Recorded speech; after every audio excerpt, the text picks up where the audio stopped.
So just like that, we are in Eupen. We come from the capital of the Walloon Brabant region of Belgium. I was gonna say France, sorry.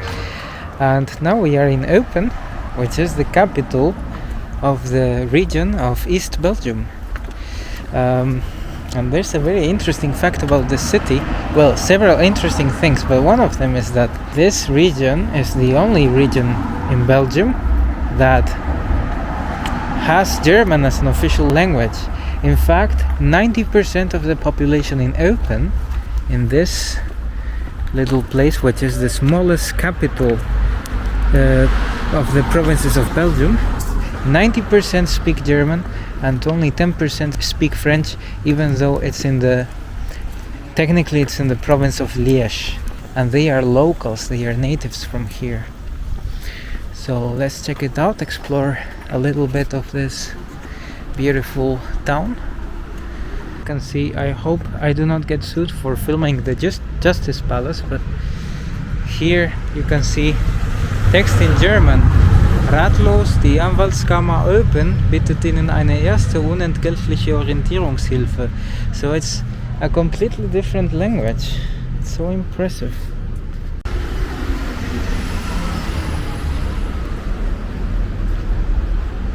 So, and there we have a woman. Not from Eupen though, right?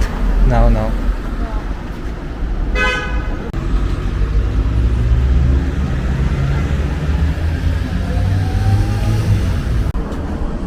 And that in the background is the St. Nicholas Church, the famous church from Eupen, the most famous one.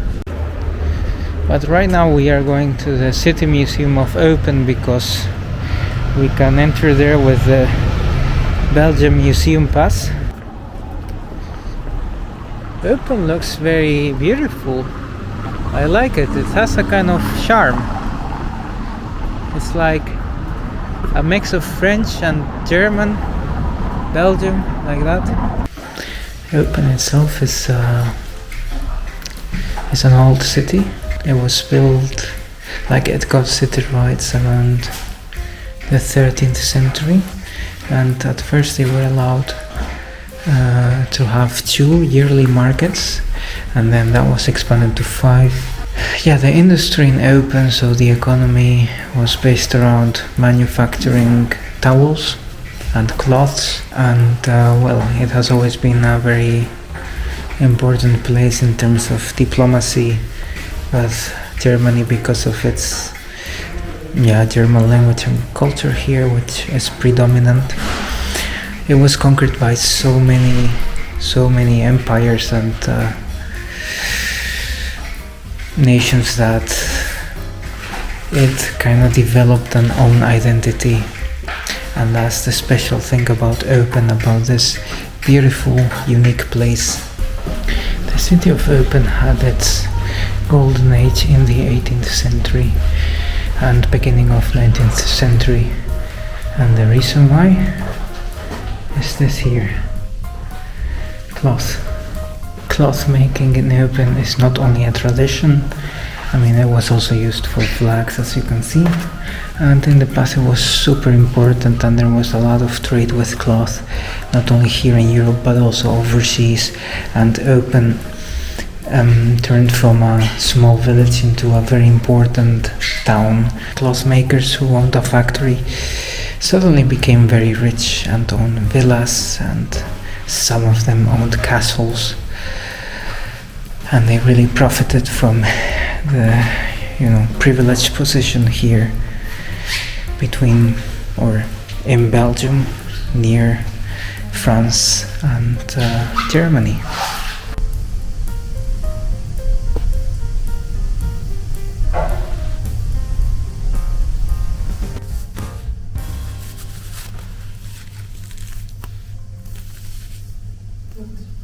And it's made from wool from Spanish sheep, also called merino sheep, that were brought first to Bilbao which is a harbor city, and from there to Amsterdam, and from Amsterdam here to Eupen.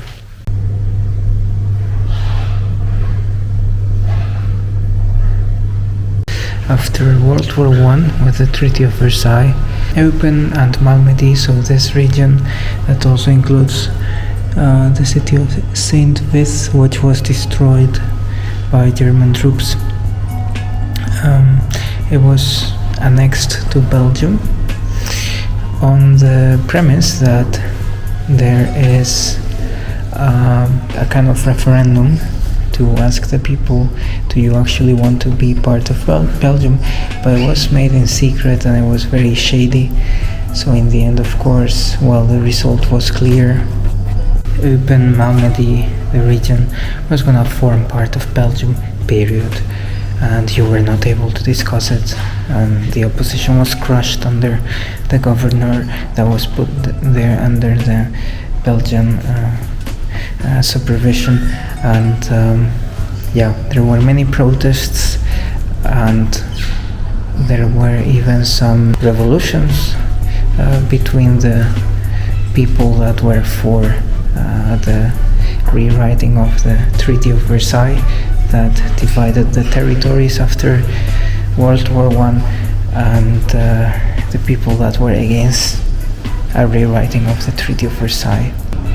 But yeah, later with World War II, they did change their mind. They said, okay, we do not want to be part of Germany, now that it's an aggressive country that tries to conquer all of Europe.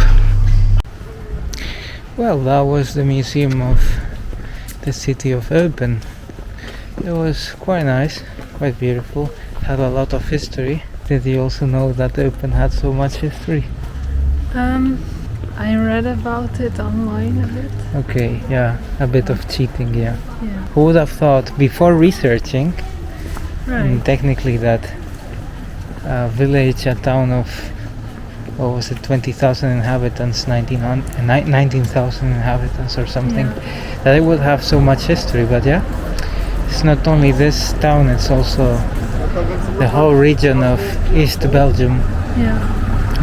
What I found interesting is that the ground floor and the first floor were mainly about the cloth industry, which is the main industry of Eupen, and then the top floor was more about the history, general history, and I like that the most.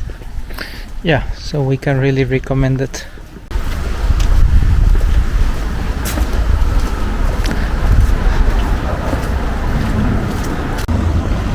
So this is the type of house that the cloth makers in the past would have. Now it is either inherited or they are turned into restaurant hotels. You can see it has the style of the time, and it's just renovated, keeping the same style.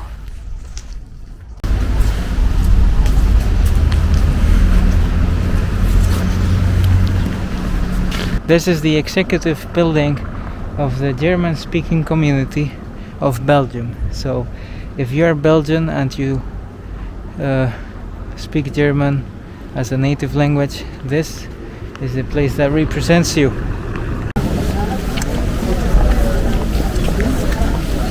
So, and this is the statue of a clown, which represents the Carnival of Eupen, which is quite famous, copying its neighboring cities in the Rhineland like Walloon, Düsseldorf and Aachen.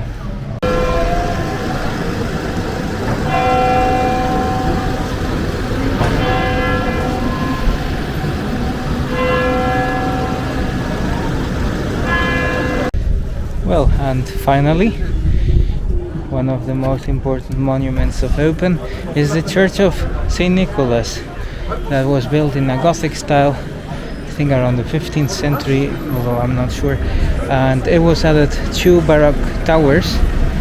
Was it in the 18th or 17th century?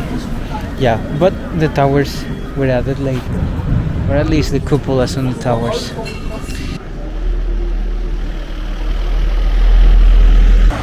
So a classic of our yeah, Western European videos that we did in the past was to show the real estate prices in the places that we went to. And for example, you can rent here for 800 euros per month, or you can buy an apartment for 165,000 euros.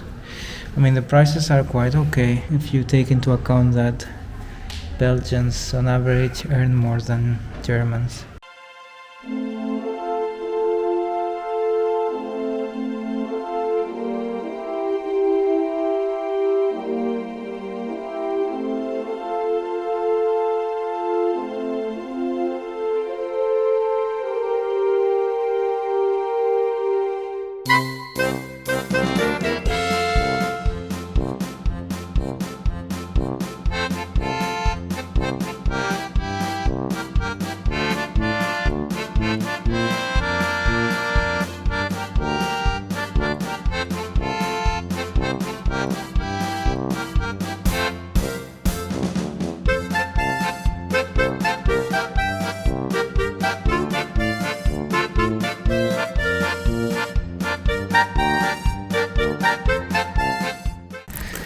So, and what better place to say goodbye to Eupen and East Belgium than the hill called Moerenheu.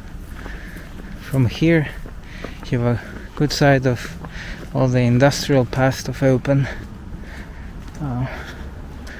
and yeah, all the factories that defined the economy of the city.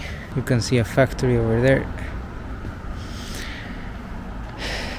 And the flag of Belgium. All these regions, French speaking, Dutch speaking, German speaking, united under one flag. So that was Eupen and East Belgium. Yeah, I think it was quite beautiful. Surprisingly beautiful actually, because I didn't expect it to be so nice. It turned out to surprise us quite a bit. Yes. Yes. It was a great temperature today. Yeah, very comfortable. Yeah, they also have free parking, which was very good parking actually. Yeah. We can only recommend it next to the town hall, and also here at the Moerenheu. Yeah. Underrated. Yeah. Yeah. Yeah. So thank you for watching, and if you want to see more videos from us, then don't run away. We have many other videos about several places all in Europe for now. Stay around because there's a lot more coming. We still have, let's see, 9 more province capitals from Belgium and 3 more from the Netherlands. So yes, stick around, and nice to see you watch our videos. Bye.